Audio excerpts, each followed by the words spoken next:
As Bobby walked, he was reminded of Mr. Grubway's cows, of a time when his father gave him a used set of golf clubs.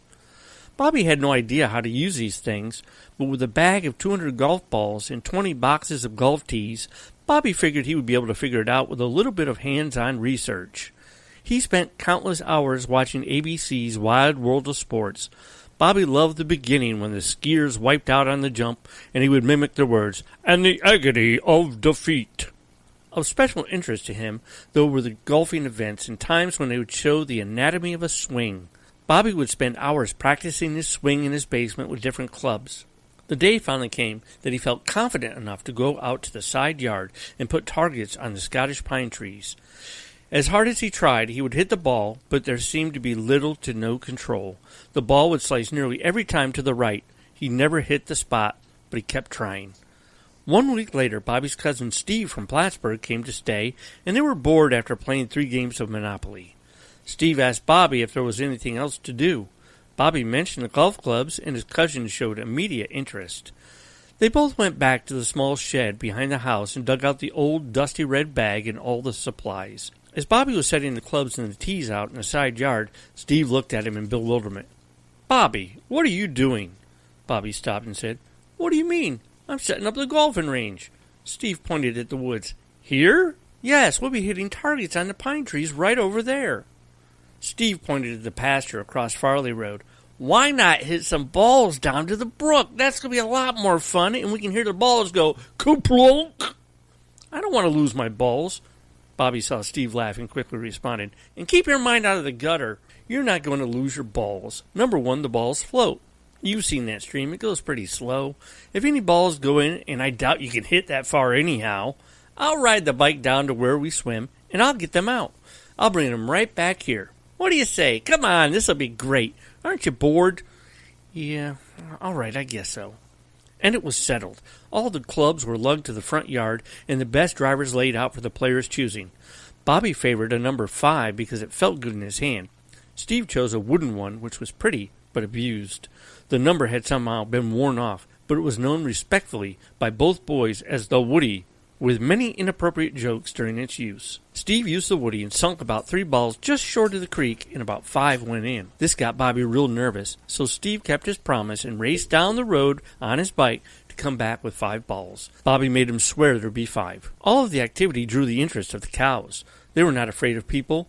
Bobby had played around them his whole life. He fed them hay from the roadway, and he even petted them on many occasions. The cows really seemed to enjoy it.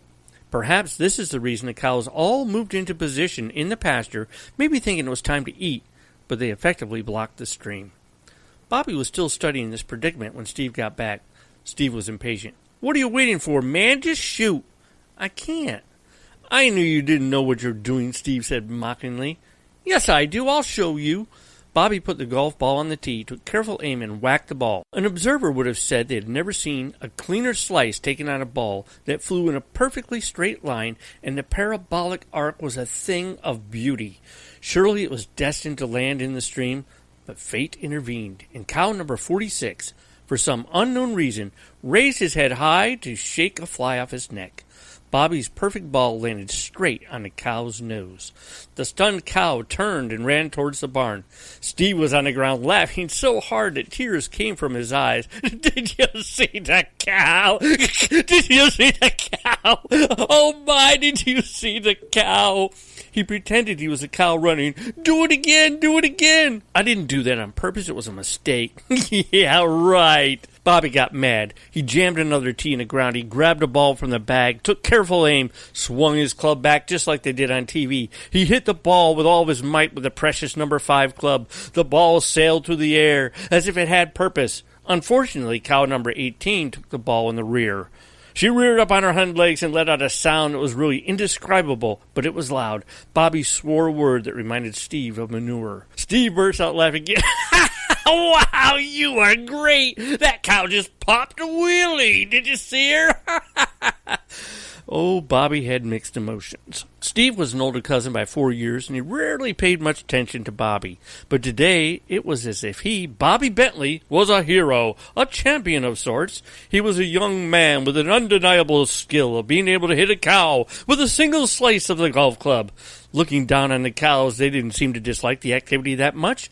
Sure, a couple of cows took a little hit, but they seemed to calm down, and as they neared their home barn, they were pretty mellow. Why, when Bobby was in Little League, he'd been hit by baseballs thrown by out-of-control pitchers that were traveling at rates nearly twice as fast as that itsy-bitsy golf ball. It was just part of the sport.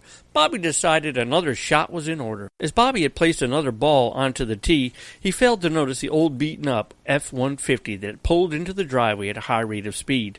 Steve had seen it, and he went running to the backwoods as if he was really afraid. Bobby was too deep in concentration as he was picking his next victim. As he pulled his arm back in preparation to swing, a muscular and firm hand grabbed his right arm. Bobby stopped what he was doing, turned, and saw an older man with a very red face staring at him.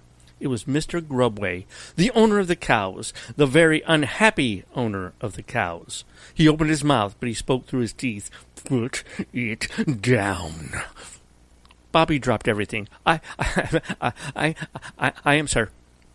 "If I ever catch you doing something like this to my cows again, young man, and I mean anything, you will be very sorry. Do I need to say anything more?" No, sir. "I've known you since you were born. Don't you ever let me catch you doing this again, young man." Yes, sir." Today, as Bobby walked past Mr. Grubway's house, he saw the old man mowing his side yard. Bobby gave him a wave, and it was returned. They'd become good friends. Bobby's mother and father were never told that story about bruised cows, but Bobby did get caught when he told the story on a talk radio show 35 years later. He didn't know his mom was listening till she called him on the phone later that day and chewed him out for half an hour.